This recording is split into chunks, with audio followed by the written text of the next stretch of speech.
Just Cause 3. Um,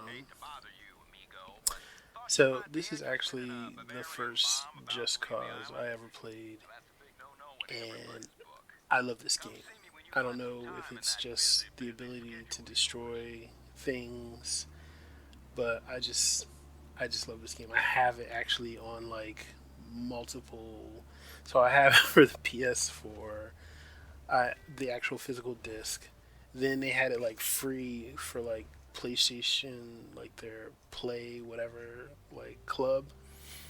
Um, so I downloaded it there, and I'm actually playing this on my PC because again I just love this game. And the PC version is different. So just off the bat, like this new flying suit that I have is not on the PlayStation version. Um, and they did some upgrade, like they have like extra missions on the PC version too. So, but that makes me happy because there's just more destruction, more things I can destroy.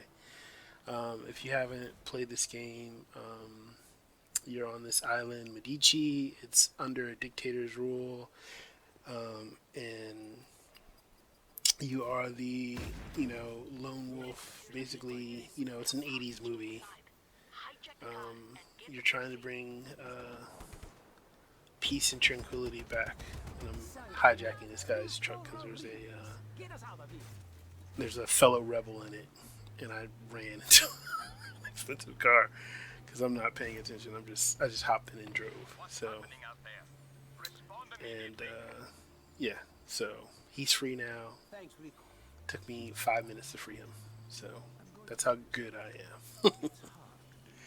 So, but yeah, this game, like the island, the beautiful sights, like I just love just like I'll even get in I'll just fly around or I'll just travel around because it's just so pretty to see and relaxing, you know. So I won't even like do missions sometimes. I'll just get in and, get in something and just fly, you know. So I think I'm looking for a mission here. Yeah, so yeah. There's like, these all these different providences that you have to free, and at the top there's like a prison providence. It's like, fully fortified, and they got like mechs and things. So I'm just like, ugh. But I'll have to get to that at some point. But yeah, I will just get in a helicopter or a jet and just fly around the island because it's just so beautiful and peaceful. You know,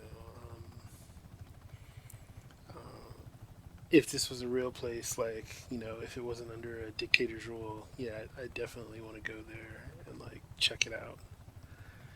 Because I mean, just look at it, like it's like wow, you know. Up here, it's so peaceful, you know.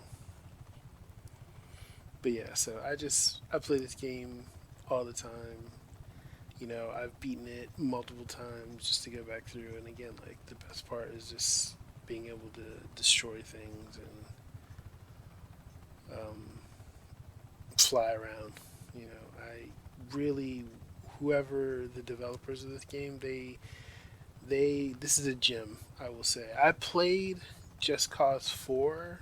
Um, they released it for PC, and it was just crap. The graphics are crap. Um, I couldn't get into the story. I had it like for like they had like a free weekend, and I think they just re-released a remastered version, and I just refused to download it. I might give it a try, but I don't know. The controls were very clunky, you know. But yeah, like this Just Cause 3 is just it's one of my favorite games. Like I never want to say a game is perfect, but this is kind of close to it. And it's just one of those things like people like Grand Theft Auto because it's open world. You can just do whatever you want, and this is kind of the same thing. Even though I would say it's not as open. I'm destroying a rebel base or a dictator base now from 1,000 yards. So I just didn't feel like landing and getting out and doing anything. So, but yeah, you can do that if you want to. Like, there's so many different things that you can do in this game, and I love it. But like one of the big things, like I said, is just being able to fly around the island and daydream.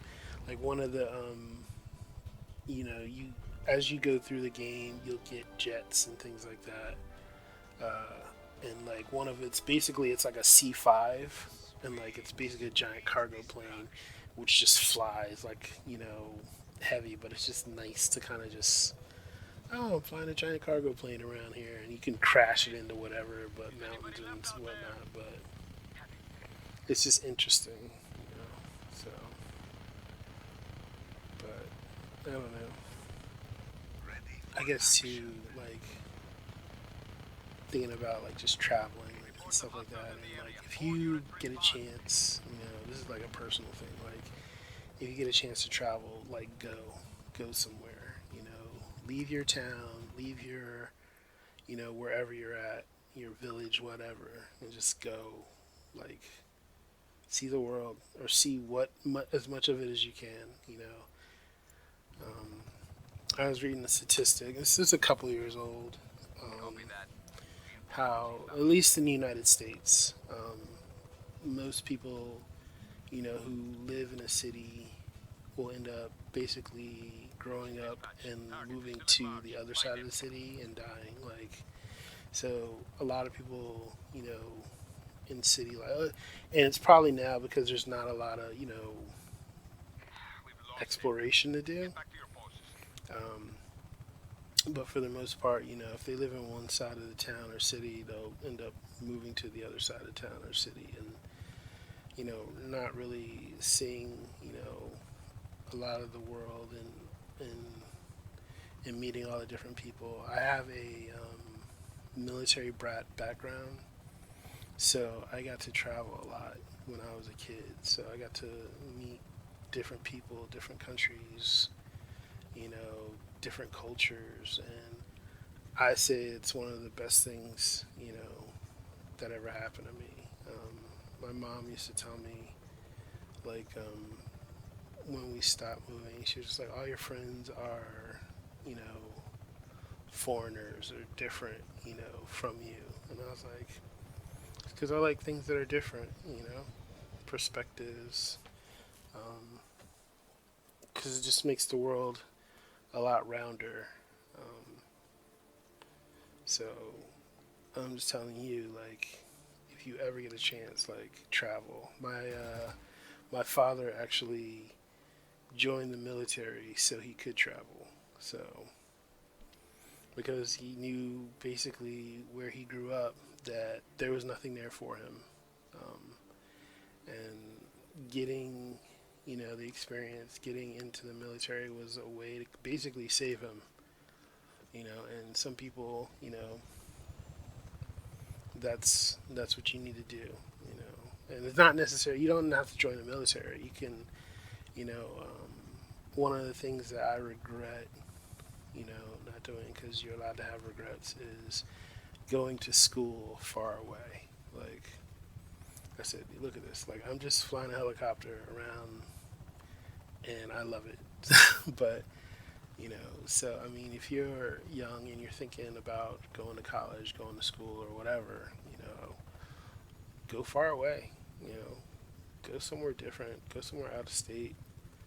You know, you can survive. You'll meet people.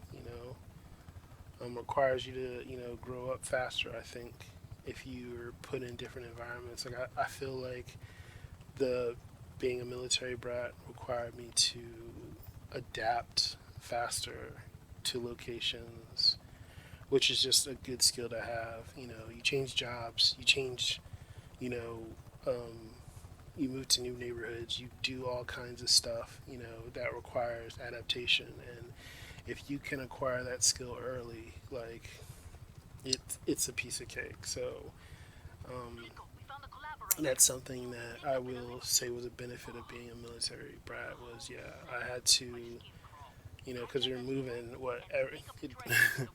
every 2 years or every 4 years, or in some cases, 6 months, 3 months, we'd have to just pick up and leave. So it requires you to, be able to um, adapt quickly.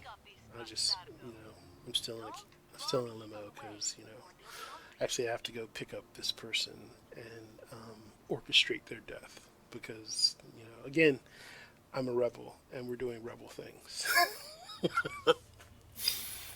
So, but yeah, if you can travel and I know it's different now under the pandemic and COVID, but this is not going to last forever. So this is also a good time to start making plans for future plans for what you want to do. Um, and that'll actually kind of help you deal with, the lockdown and COVID is, what am I going to do after this? Because there's always an after. The Black Death didn't last forever. I just, ran the limo into the moving train because it's an accident. It looks like she had an accident. Yeah, I don't know. If I was investigating, I'd be like, how did the limo run into a moving train? But whatever. But yeah, so now is like a perfect time to start outlining what you want to do after the pandemic.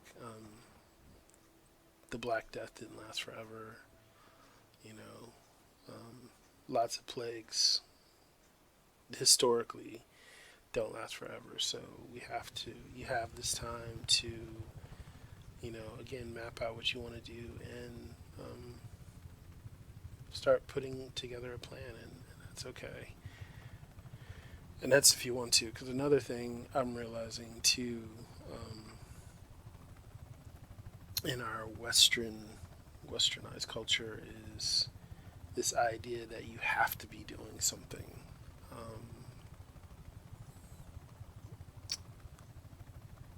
I got a bit of a beef with that kind of thinking, only because um, it doesn't account for contentment. It doesn't account for people who are okay where they are.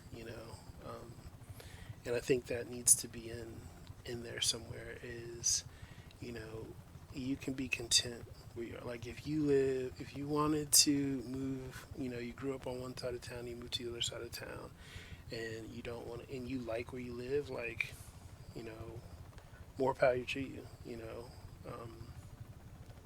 I feel like we should account for that kind of thing in our culture, in the Western, at least in Western culture.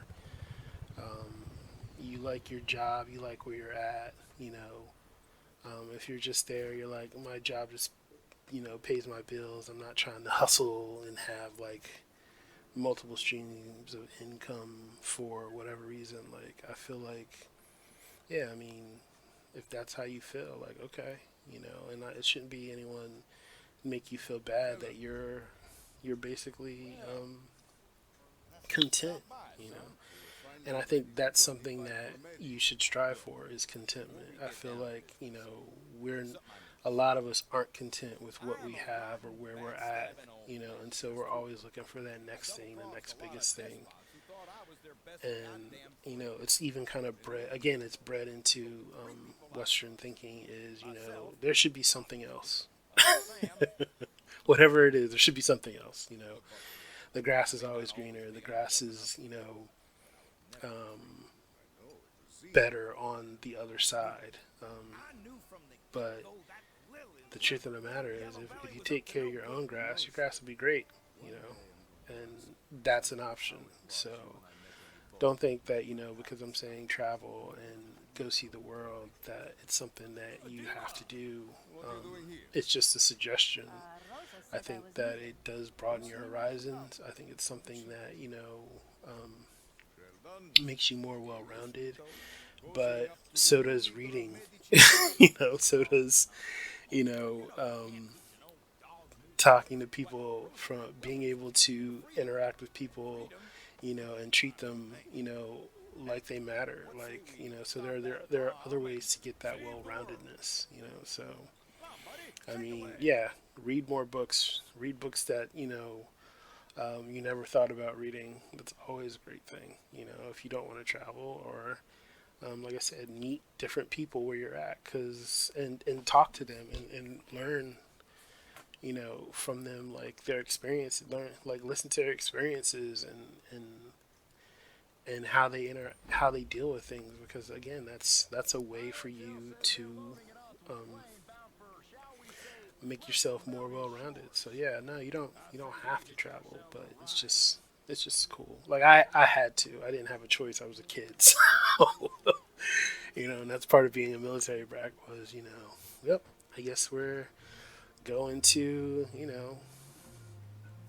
Oklahoma, or we're just going to, name your military base wherever whatever country, So, but that's how I had to, you know, that's how I grew up. But yeah, like I said, just driving, even drive, like I said, even driving in this game is just like, I'm doing a mission now, but like, it's just, I just like this island, it's just like a nice getaway. When I'm flying or if I'm driving, I'm not really thinking about anything. And that's even, I like to drive in real life, so I'll get in the car and just drive. Um, I don't need a direction. I don't have to see anything. Um, I don't have to go anywhere, but I just, like to drive. It's a way to clear my mind, way to stop thinking about stuff. Go fast! Oh! Yeah. So, oh, that plane up ahead is the C5 I was talking about. And like I said, you can get one of those, but like right now I'm trying to just get onto it because that's how I would go in real life. I just drive on the runway.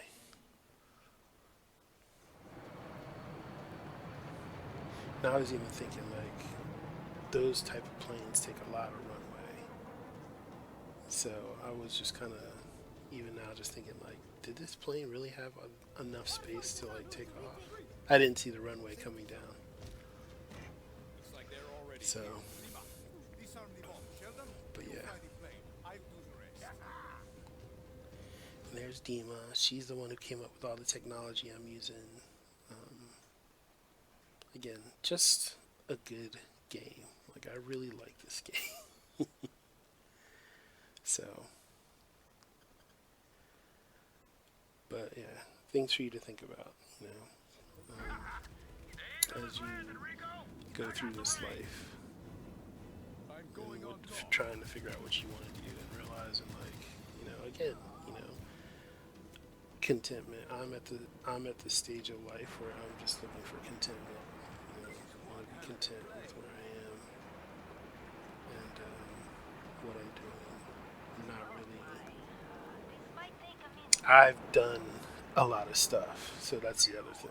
Like I've lived multiple multiple lives, if I could say that.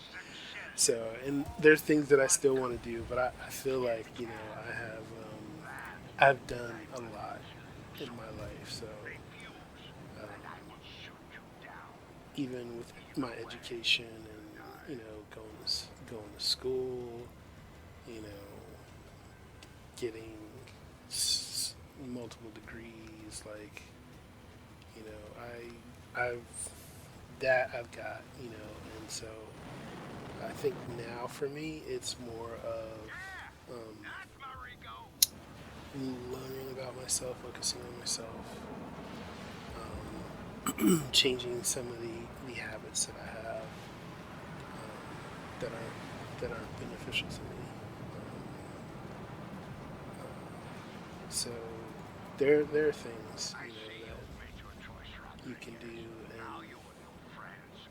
and like I said, it's your life. You can do whatever you want, and that's the great thing. Is like you know, one of the things that I'm learning is you have choice. You have so many choices, and even if you seem like it feels like it's limited in what you can do, you do have a lot of choices.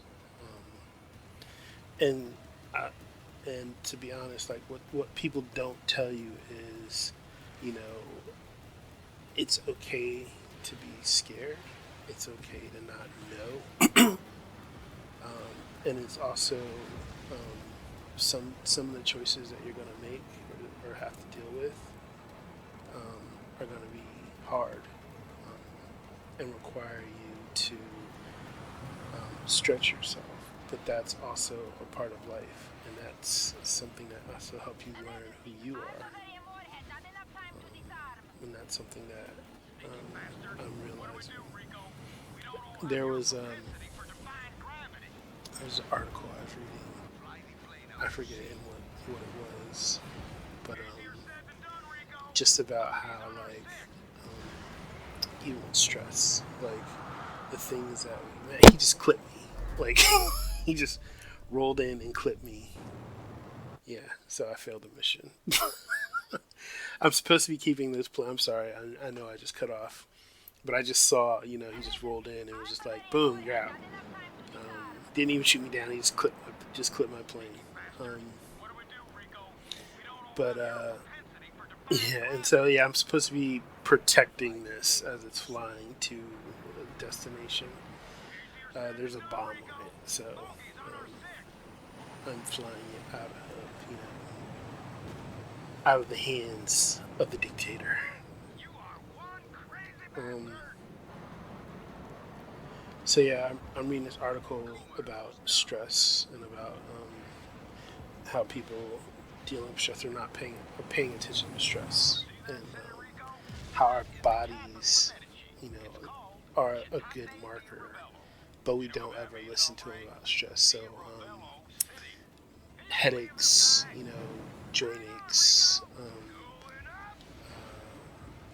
different things that go on, physically, um, that are markers for stress, and whatever the stressful situation is, be it work, family, but we don't really pay attention.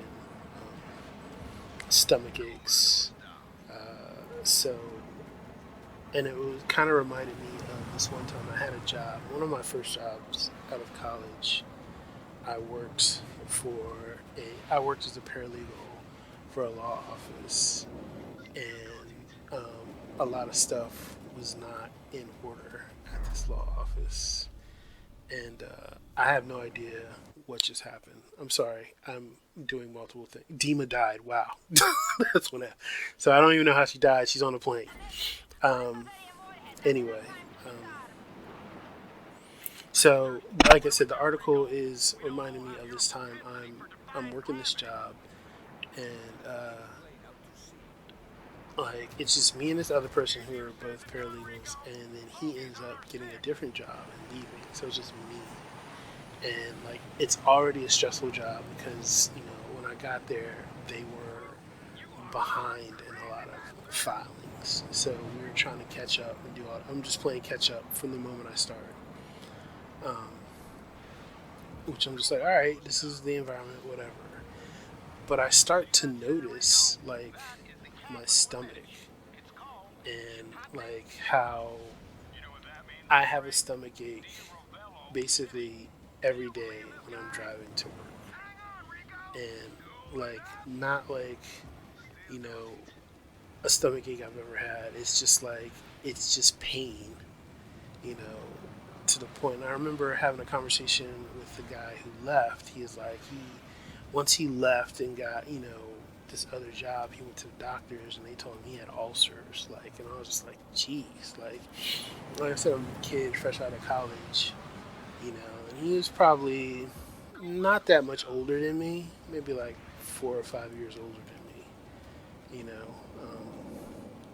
But yeah, so just thinking about, again, like I would go to work and I would just be so miserable. Like I would go to lunch and I would like sit in my car and and they had like a shopping center not far from it. I would sit in my car and just just sit there, and try to listen to music or different podcasts to get my mind off of work because it was just like that on top of Um, the commute there was just the commute was an hour to there, and on the way home, because of traffic, it could be 2 to 3 hours because of just traffic. And so I got to the point where I just couldn't, I didn't know what to do. And I was sitting there, and a lady who used to work there, she left.